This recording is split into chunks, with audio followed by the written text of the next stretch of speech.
I was 29. At that point in my life, I thought I had everything figured out.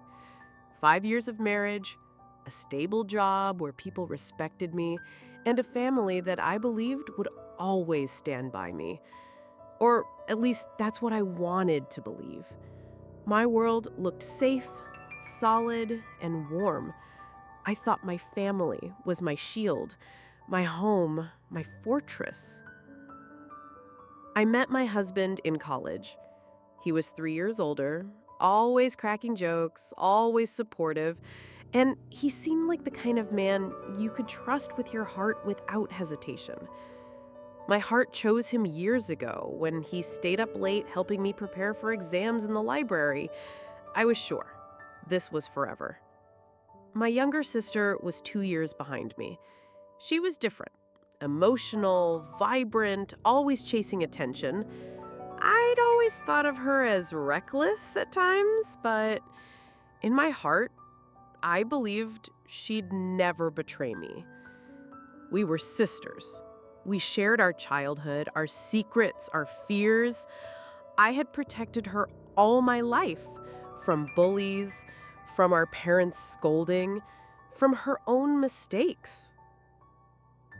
But things started to change about a year ago. Small details caught my eye.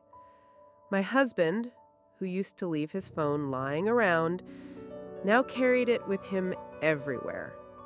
He started working late, always with excuses about colleagues and deadlines. I tried to convince myself nothing was wrong. We all get stressed, right? That's life. But one evening, I overheard my sister on the phone in the kitchen. Her voice was low, almost breathless, like she was suppressing a laugh, nervous and excited all at once. I wouldn't have thought twice until I heard his name. My husband's name. And something inside me froze. I told myself it had to be innocent. Maybe they were planning a surprise for me. Maybe they were talking about something harmless. But my subconscious screamed at me, "No, something is wrong." That night, I couldn't sleep. My thoughts kept circling back, replaying every small moment from the past months. The puzzle pieces clicked together into one devastating picture: betrayal. A few days later, I gave in to the instinct I had resisted my whole life. I had never snooped through his phone before, but this time, I did.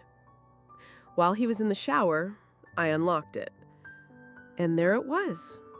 The proof. Messages from my sister.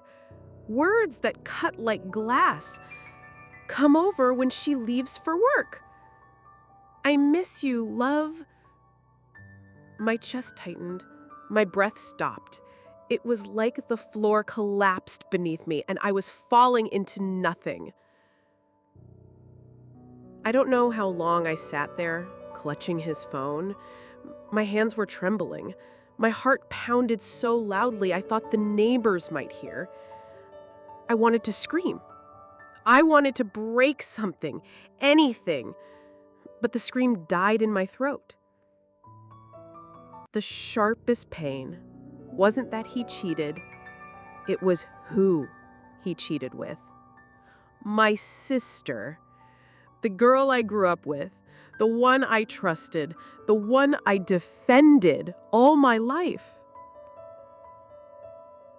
When he came out of the shower, I was calm. At least on the outside. I looked at him, and it was surreal. This man, the one I once called home, was now a stranger. He smiled at me, joked with me like nothing had happened. He had no idea that I had just read every secret he thought he was hiding. I didn't confront him. Not yet. I wanted to see how far they would go, how boldly they would lie to my face. The days became torture. I watched him texting late at night. I saw my sister avoiding my eyes when we met at family dinners. I felt my whole life cracking at the seams. And the worst part? I was completely alone in this. Because when I finally gathered the courage to confide in my parents, do you know what they said? They already knew. Yes, they knew. They told me they didn't want to ruin the family, that these things happen, that I should just forgive and move on. They stood in front of me, my own parents, and told me to accept betrayal like it was normal. In that moment, I realized I had no family. Not really. The people who were supposed to protect me were accomplices. I walked home that evening with an empty stare. The world looked gray and hollow. I didn't cry. Not then. Inside, I was already gone. But something else began to grow inside me.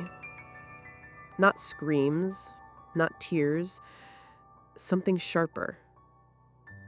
A plan. I understood that I would not beg. I would not yell. I would not give them the satisfaction of seeing me broken. I would take my life back. And this time, without the minute. This wasn't the end of my story. It was only the beginning. After that night, something inside me hardened. The pain was still there, raw and sharp, but it turned into focus, into clarity. I knew screaming at them would only make me look weak. I knew begging for loyalty from people who had already betrayed me would be pathetic. No, my revenge would be quiet, precise, and permanent. I started small. First, I went to the bank. My husband and I shared an account, and I knew he was careless with money. I transferred most of our savings into my personal account. Money I had earned, money that legally belonged to me. Then, I froze the joint account. He wouldn't even notice at first, but when he tried to pull cash, he'd find nothing. Next, I called the landlord. The lease for our apartment had both our names. I explained my situation, carefully leaving out the details, and asked to revise the lease under only my name. He agreed. That meant when I decided to leave, he'd have nowhere to go. At work, I quietly updated all my emergency contacts, removed his name from everything, and set up a private P.O. box. Every tie, every thread that connected me to him, I cut it, one by one. And with each move, I smiled in front of them. I kissed him goodnight. I had coffee with my sister. I answered my parents' calls as if nothing was wrong. They thought I was blind, broken, but inside, I was sharper than ever. The night finally came when I decided to end it. He came home late, smelling of her perfume. He kissed me on the cheek like always, like a man with no conscience. I wanted to laugh in his face. Instead, I went to bed, pretending to sleep. I listened as he texted her right next to me, and I thought, tomorrow. It ends tomorrow. The next morning, I packed my bags, just the essentials. Clothes, documents, laptop, everything else, I didn't care. I left the keys on the kitchen counter. No note, no explanation. By the time he came home, the apartment was empty. I was already gone. I didn't answer his calls. I didn't reply to his desperate texts. He begged me to talk it out, to fix things. My sister called too, crying, swearing it wasn't what it looked like. My parents tried guilt-tripping me. Families stick together, don't throw it all away. But I had already thrown it away the moment they betrayed me. And then the consequences hit them. With the account frozen, he had no money. With the lease in my name, he had no home. My sister thought she had won because she got the man. But what she really got was a broke, homeless cheater with nothing to his name. And my parents? They watched helplessly as the perfect little secret they'd been hiding blew up in their faces. They called me cold, heartless, but really, they just hated that I didn't collapse like they expected me to. I moved into a small apartment across town. It wasn't much, but it was mine. I rebuilt my routines, I made new friends, joined a gym, started therapy. Every day I woke up lighter, freer, more myself than I had been in years. Meanwhile, I heard the rumors. My sister complaining about him blaming her. Their little affair quickly turned into a nightmare, and I didn't have to lift a finger. They destroyed themselves. Sometimes I wondered, should I feel guilty? Should I pity them? But then I remembered the night I begged my parents for support and they told me to just forgive. I remembered the messages, the laughter behind my back. No, they deserved each other, and they deserved the ashes they were left with. Now, when people ask me about revenge, I tell them this: it doesn't always come from shouting or fighting or throwing things. Sometimes the sweetest revenge is silence, walking away while they burn in the fire they set themselves. My family betrayed me. My husband cheated. My sister lied. My parents covered it up. But I took everything back. And in the end, I won, not by fighting, but by leaving.